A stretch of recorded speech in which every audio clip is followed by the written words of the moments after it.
आजको यस कार्यक्रमका सभाध्यक्ष सफलता महर्जनज्यू, प्रमुख अतिथि माननीय प्रेमबहादुर महर्जनज्यू, थकाले आज यस वडाका वडाध्यक्ष बाबु रत्न महर्जनज्यू लगायत मञ्चमा आश्रित सम्पूर्ण आदरणीय महानुभावहरू र यस कार्यक्रममा उपस्थित सम्पूर्ण वडाका बाल अधिकार समितिका संयोजकज्यूहरू, सम्पूर्ण वडाका बालबालिकाज्यूहरू, प्रशिक्षकज्यूहरू, गुरुवर्ग र यहाँ उपस्थित सम्पूर्ण आदरणीय महानुभावहरूमा हार्दिक नमस्कार एवं जोजोलपा।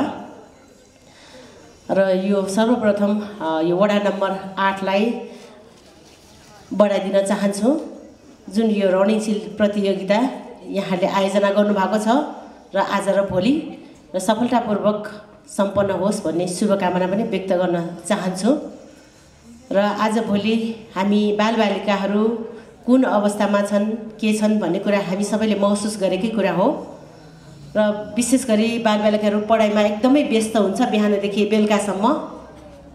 र धेरै जसो हामीले एक्स्ट्रा एक्टिभिटी भन्दा पनि पढाइलाई फोकस गरेर हामी प्यारेन्ट्सहरूलाई पनि बालबालिकाहरूलाई कुनै ठाउँमा जानलाई पनि वञ्चित गरिरहेको हुन्छ। र मैले देखिरहेको छु अहिले धेरै वडाहरूमा हाम्रो बाल क्लब भइसकेपछि बालबालिकाहरूलाई बिदाको समयलाई सदुपयोग गर्दै विभिन्न एक्टिभिटीहरूमा इन्भल्भ गराउँदै आइरहेको छ। र बाल क्लबमा नभएका अझ भाइ बहिनीहरू पनि धेरै कुराबाट सिकाउनबाट वञ्चित भइरहेको छ। र यसरी वञ्चित भएका भाइ बहिनीहरूलाई पनि जुन बाल क्लबमा लागेका भाइ बहिनीहरूले समन्वय गर्दै उहाँहरूलाई पियर एजुकेसन मार्फत शिक्षा दिए यसरी बाल क्लबमा एक्स्ट्रा एक्टिभिटीहरूमा इन्भल्भ गराइदिनु हुनको लागि पनि म हार्दिक अनुरोध गर्न चाहन्छु। र बालबालिकाहरूको बौद्धिक विकास सँगसँगै शारीरिक, मानसिक र सामाजिक सांस्कृतिक विकासमा पनि उहाँहरूको सहभागिता अति नै महत्त्वपूर्ण छ।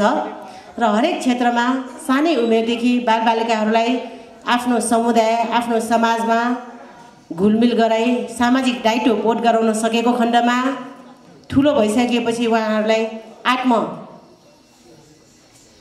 सक्षम अथवा आत्मनिर्भर बन्नलाई धेरै सहज वातावरण बन्नेछ। र हामीले थाहा छ लामो समयदेखि विगत 2052 सालदेखि हामीले टोल टोलमा बाल क्लब मचाफुचा भनेर गठन गरेर विभिन्न एक्टिभिटीहरू गराउँदै आइरहेका छौँ। र यस एक्टिभिटीमा लागेका भाइ बहिनीहरू अहिले ठुल्ठुलो भएर धेरै सङ्घ संस्थामा विभिन्न ठाउँमा पुगिसकेको अवस्था पनि छ। र त्यही भएर यो उहाँहरूको पहुँच बढाउनलाई र उहाँहरूलाई अलिकति जुन बौद्धिक अहिलेको समय परिस्थिति अनुसार एउटा शिक्षित भएर मात्र पुग्दैन, आफ्नो सफल जीवनको लागि, आफ्नो सक्षम र सभ्य नागरिक बन्नको लागि धेरै कुराहरूको ज्ञान हुनु आवश्यक छ। त्यही अनुसार हाम्रो भाइ बहिनीहरूलाई यसरी विभिन्न एक्टिभिटीहरूमा सहभागी गराइदिनु हुनको लागि पनि म अभिभावकज्यूहरूलाई, गुरुवर्गहरूलाई पनि हार्दिक अनुरोध गर्न चाहन्छु। र हामीले थाहा छ धेरै नराम्रा घटनाहरू घटिरहेको छ अनलाइन मार्फत पनि र घरमा पनि घटना घटिरहेको छ।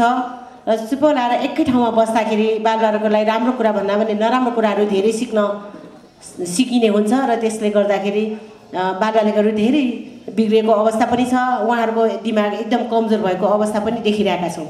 त्यही भएर उहाँहरूलाई एउटा सक्षम, दक्ष र असल नागरिक बनाउनको लागि हामी सबैले एउटा महत्त्वपूर्ण यस्तै एक्टिभिटीहरू गराउँदै भूमिका निर्वाह गरिदिनु हुनको लागि अनुरोध गर्दै पुनः आजको यस कार्यक्रम आयोजना गर्ने आयोजक, प्राविधिक सहयोग गर्नुहुने सम्पूर्णलाई आज र भोलिको यो कार्यक्रम सफलतापूर्वक सम्पन्न होस् भन्ने पुनः शुभकामना व्यक्त गर्न चाहन्छु। र यहाँका भाइ बहिनीहरूलाई पनि जुन सहभागी हुनुभएको छ यहाँहरूले धैर्य गरेर र सबैजना विनर त हुँदैन, कम्पिटिसन भनेकै विनरको लागि हो र यो सिक्ने र सिकाउने अवसर पनि हो भन्ने यहाँले महसुस गर्दै उत्साहपूर्वक सहभागी भइदिनु हुनुको लागि हार्दिक अनुरोध गर्दै पुनः सफलताको कामनासहित मेरो मन्तव्य यहीँ टुङ्ग्याउँछु। हस्, धन्यवाद।